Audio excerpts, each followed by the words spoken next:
Rising car prices force a man to buy a $27,000 car with a $45,000 loan. 2 killed when a Porsche launches into a second-floor building in New Jersey. And self-driving Uber car caused for a woman to be killed. I am SRT Warriors, and you're listening to Little Saturday Cars Live.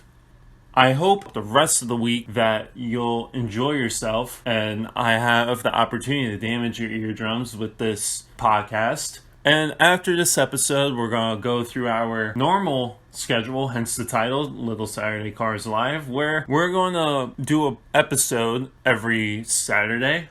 But I think a lot of news has surfaced, and I think the most interesting one that I mentioned in the title, where 2 kids were able to launch a car in a building on the second floor in New Jersey. And there's a video that's associated. Let's listen along, and believe it or not, it's trending on YouTube. It's crazy. Trending on YouTube, number 29. So, of course, a lot of people have watched it, and one of the top comments was, some mistakes don't give you second chances, and I agree, because these people were acting reckless behind a Porsche, which is, I believe, a 2010 Boxster. And the article quotes, a 2010 Boxster crashed into a second story of a real estate office in Toms River, New Jersey, killing 22-year-old driver and 23-year-old passenger. Police say the driver was traveling at a high rate of speed, lost control, launching the vehicle through the air. So let's listen along with this video, and let's see what comments we can generate. The vehicle, a bright red 2010 Porsche Boxster, stuck upside down on the second floor of this real estate office in Toms River, New Jersey. I have never seen anything like this in my life. Police say the driver, 22-year-old Braden DeMartin, and his passenger, 23-year-old Daniel Foley, both died after the driver lost control, striking an embankment and becoming airborne early this morning. That Porsche was traveling on the other side of the road, flew over this median, hit the ground right here, traveling at an incredibly high speed. You see these skid marks over the curb into that ditch and launched into that building. The car removed hours after the crash, shocking this coastal community. Those last couple seconds must have been the most horrifying experience anybody could have had. 2 young kids lost their lives. It's just devastating. Police haven't said how fast DeMartin was traveling. The accident now under investigation. Molly Hunter, NBC News, Toms River, New Jersey. So that's the end of the video, and I think we can take this lesson to where if you have a high performance vehicle or a vehicle that can go fast, I know a lot of vehicles today, especially modern vehicles, can go at high rates of speed. The race to have higher horsepower in vehicles is a never-ending quest, and this sort of shows it, how the irresponsibility of young drivers, they died because of it. So this article was plain and simple. So another article that I stumbled upon is rising car prices force a man to buy a $27,000 Jeep with a $45,000 loan. I don't understand what's wrong with people buying Jeeps for obscene amount of money. So apparently this overlaps with an article that I discussed yesterday with the 7-year car loan. But what's different about it is it's a different person named John Scherricker. So he took out a loan in 2017, then he took out another one, then another one, and in 2 years, the 40-year-old electrician signed up for 4 auto loans, each time trading in the previous car and rolling over the unpaid balance into the next loan, and recently bought a $27,000 Jeep with a $45,000 loan from Alley Financial Inc. This is crazy, and you would think that some people might do this, like a very small percentage, but some, meaning 33% of people who trade in cars to buy new ones for the first 9 months of 2019, which specifies how many months, unlike the last article, have negative equity in the car already, and compared with 28% 5 years ago and 19% almost a decade ago. According to car shopper site Edmunds, those borrowers own about $5,000 on average after they trade in their car before taking out a new loan. 5 years ago, it was about $4,000.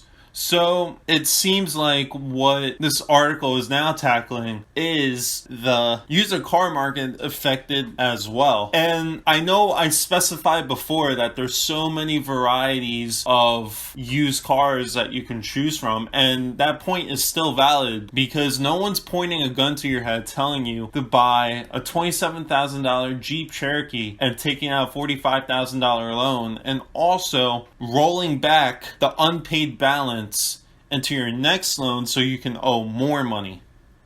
I don't know, can you fix stupidity? I'm not sure, but I hope to God that no one is this financially incompetent, especially no one that I know of. For a $45,000 loan, no. So by piling up the debt to such a degree that it often exceeds the car value, and it's a phenomenon, and people are just going underwater with a bunch of these cars, and it's a mixture of consumerism, pressuring sales, and the lenders that are able to give out this amount of money to people who can just roll it back on their previous loan. So it's just a never-ending snowball effect that's probably going to get solved when a recession or, who knows, a market correction happens, because this type of activity can't last forever, is my point. So the next article is a self-driving Uber car struck and killed an Arizona woman wasn't able to recognize pedestrians jaywalk. Federal safety investigators revealed in documents released earlier this week, Elaine Hesburl, 49, died after she was hit in March in 2008 by a Volvo SUV, which had an operator in the driver's seat and was traveling at 45 miles an hour. The fatal accident came as a result of automated Ubers not having the capability to classify an object as a pedestrian unless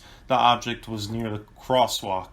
So this is a fatal flaw in AI design, and I think in order for AI to be as efficient as possible, unfortunately, people have to suffer the consequences of their inefficiencies, and this is an example of it, of unfortunately this 49-year-old woman that lives in Arizona dying. She's the extraction for improvement for this system. Now, self-driving cars, is that a good thing or a bad thing? I'm not sure. I know it can relieve the amount of stupidity that's on the road because computers do not make mistakes. Well, they technically do because of this incident, but what I'm talking about is a computer can make continuous calculations at an efficient time and can give you the same answer over and over again and in different ways as well, while a human can't do it in the same amount of time, and there might be errors associated with it. You can build a system as efficient as possible, but if humans are involved, then that's your cause of error because we're not perfect beings. And I think this self-driving Uber car is a step in the right direction because we don't need more people on the road.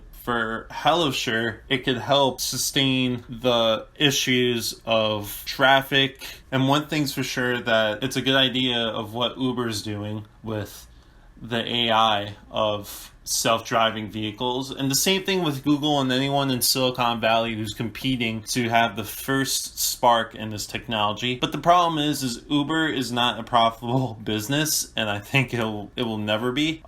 So just a FYI for anyone who takes an Uber or works for Uber, there's a possibility that a hedge fund manager or someone who has invested in the company, such as buying stock in it, has paid a portion of your paycheck or a portion of your fare.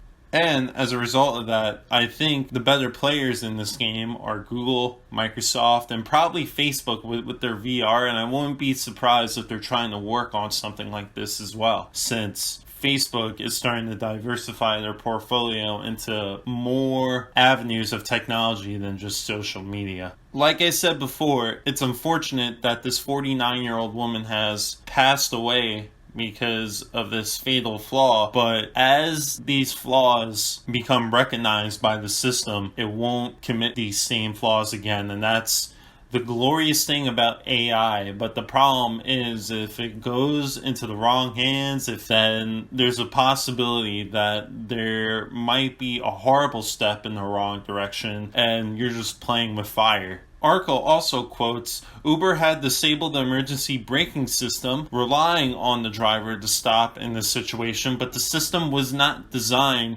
to alert the operator, who intervened less than a second before the impact by engaging the steering wheel, the document said. So they have emergency braking on the system, but they also rely on the driver to stop in this situation. It seems like it's a system of people contributing and also AI contributing to the system in a collaborative manner where people still have a purpose. Because if you think about it, Uber is a side hustle for some people, but it's a side hustle if you want to make some extra money and also put some miles on your car, who knows. But yet again, we don't need more drivers on the road. We need less drivers because of congestion. And if you live in a densely populated city like New York City, where I live, it's a pain in the ass to go from point A to point B because there's so many people in between. So this is the end of this podcast. I'd like to thank everyone who's listening and supporting. And if you have any comments, questions, or concerns, please email us at the dysfunctionalpodcastmail@gmail.com. And we'll see you on Saturday with more dysfunctional content. And I hope everyone has a good day. Thank you.